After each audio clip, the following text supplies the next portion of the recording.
Welcome to रोतेल academy. और आज हम इम्पोर्टेंट टॉपिक के बारे में डिस्कस करेंगे, विस्तारपूर्वक समझेंगे, जो हर एग्ज़ाम के लिए इम्पोर्टेंट हो जाता है।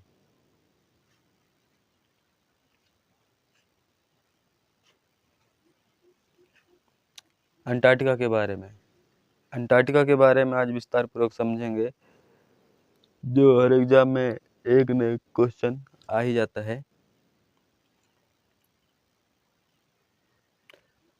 कुछ मैप है आपके लिए डिज़ाइन किया हूँ, जो आप देख सकते हैं 2025 का।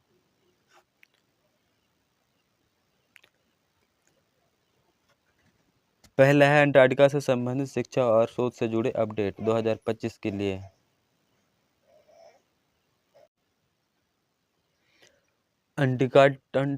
अंटार्कटिका से जुड़ी शिक्षा और शोध से संबंधित 2025 के बारे में जानकारी। पहला है भारत का पहला indigenous polar research vessel PRV। Bharat ने अपनी पहली स्वदेशी पोलर रिसर्च व्हीकल PRV बनाने की योजना की है। इसके तहत भारत के पोलर और ओशन रिसर्च मिशन में इस्तेमाल किया जाएगा। ये व्हीकल बनाया जाएगा और भारत के जो जितने भी समुद्र हैं अगल बगल, उसमें रिसर्च के काम के लिए ये स्वदेशी पोलर रिसर्च व्हीकल इस्तेमाल किया जाएगा। अंटार्कटिका और आर्कटिक दोनों में अनुसंधान को और सुरक्षित, विस्तृत और प्रभावी बनाया जा सकेगा। किसके तहत? पोलर रिसर्च व्हीकल के माध्यम से। यह मेक इन इंडिया और आत्मनिर्भर भारत के लक्ष्यों को भी सशक्त करेगा। तो सबसे इम्पोर्टेंट क्या है? भारत ने अपनी पहले स्वदेशी पोलर रिसर्च व्हीकल PRV बनाने की योजना की है, और ये किसके तहत? मेक इन इंडिया और आत्मनिर्भर भारत के लक्ष्यों को भी सशक्त करेगा।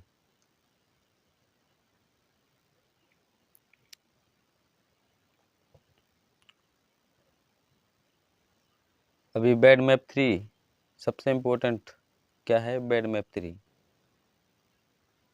अभी बेड मैप 3 अंटार्कटिका का उप ग्लेशियल मानचित्रण 2025, जो अभी बेड मैप 3 के बारे में वैज्ञानिक ने जितने भी अंटार्कटिका है के क्षेत्रफल है उसके बारे में अध्ययन के लिए बेड मैप 3 का प्रयोग किया गया है। तो अंटार्कटिका पृथ्वी का सबसे ठंडा, शुष्क और बर्फ से ढका महाद्वीप है, जिसके लगभग 98% मोटी बर्फ की चादर से ढकी हुई है। इसी कारण वैज्ञानिकों के लिए इसके नीचे की चट्टानें, घाटियों और झीलों का अध्ययन करना कठिन रहा है ना। इसीलिए ये बेड मैप 3 बनाया गया है। इसी समस्या का समाधान है क्या? बेड मैप 3, जो 2025 में जारी किया गया है। 2025 में जारी किया गया है।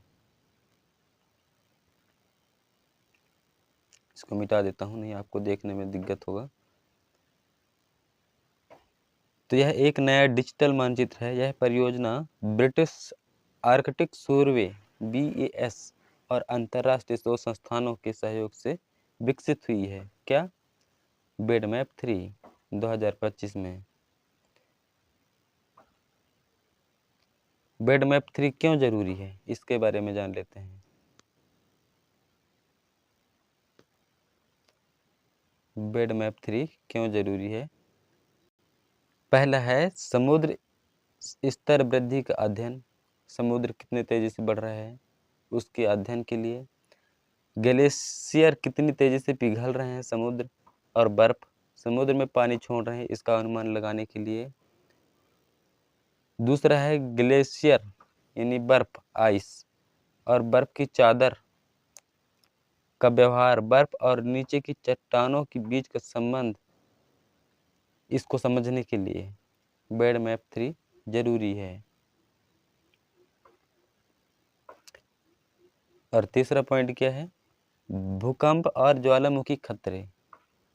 अब कई ज्वालामुखी अंटार्कटिका की बर्फ के नीचे दबे हैं। बेडमैप 3 उनकी पहचान और सक्रियता को समझने में मदद करता है। और चौथा क्या है, भविष्य की जलवायु मॉडलिंग। एक्यूरेट टोपोग्राफी होने से क्लाइमेट मॉडल्स अधिक विश्वसनीय बनते हैं। ये क्या है, इनकी बेडमैप 3 का जरूरी होना है। क्यों? क्योंकि इन सब का अध्ययन किया जा सके आसानी से। अब मुख्य विशेषताएं क्या है इसका, बेडमैप 3 का, ये कुछ मैं मानचित्र के द्वारा आपको बताने की कोशिश कर रहा हूँ। तो डेटा स्रोत क्या है इसका, बेडमैप 3 का, 84 नए एरो जियोग्राफिकल सर्वे और 52 मिलियन डेटा पॉइंट्स और 1.9 million line kilometre data. Resolution पहले की तुलना में कहीं अधिक विस्तृत और गहन।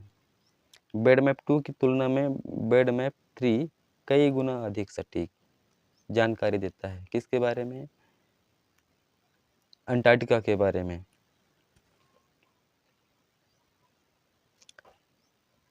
मेन इंपॉर्टेंट पॉइंट क्या है इसका, 84 नए एरो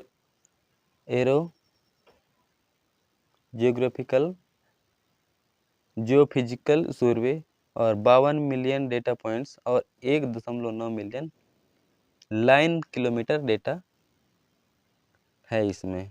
मतलब ये इनकी विशेषताएं है। और रेजोल्यूशन पहले की तुलना में 2013 की बेडमैप की तुलना में 2025 में जो बनाया गया है बेडमैप 3, ये कई गुना अधिक सटीक जानकारी देता है।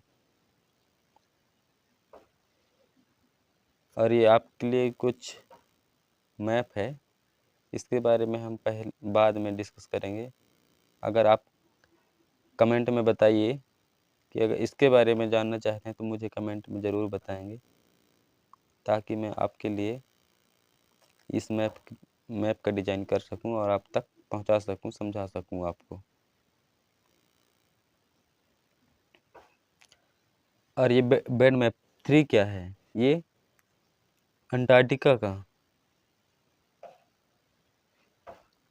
का उच्च रेजोल्यूशन डिजिटल मॉडल है, जिसमें बर्फ की मोटाई, सतह की ऊंचाई और नीचे की चट्टानी सतह बेडरॉक की जानकारी शामिल है। इसे तैयार करने के लिए 84 नए एरो जियोफिजिकल सर्वे, 52 मिलियन से अधिक डेटा पॉइंट और लगभग 1.9 मिलियन लाइन किलोमीटर डेटा का उपयोग किया गया है। बेडमैप 3 2013 के बेडमैप 2 की तुलना में कहीं अधिक और सटीक व्यापक। इसका रेजोल्यूशन लगभग 250 मीटर तक है, जबकि पहले और यह लगभग 1 किलोमीटर ही था। ये इतना बदलाव हुआ है 2013 बेडमैप 2 की तुलना में। 2025 में जो बेडमैप 3 बना है, ये 1.9 मिलियन लाइन किलोमीटर डेटा का उपयोग किया गया और जो पहले था 1 किलोमीटर। रेजोल्यूशन कितना था इसका, 250 मीटर ही था पहले 2013 में।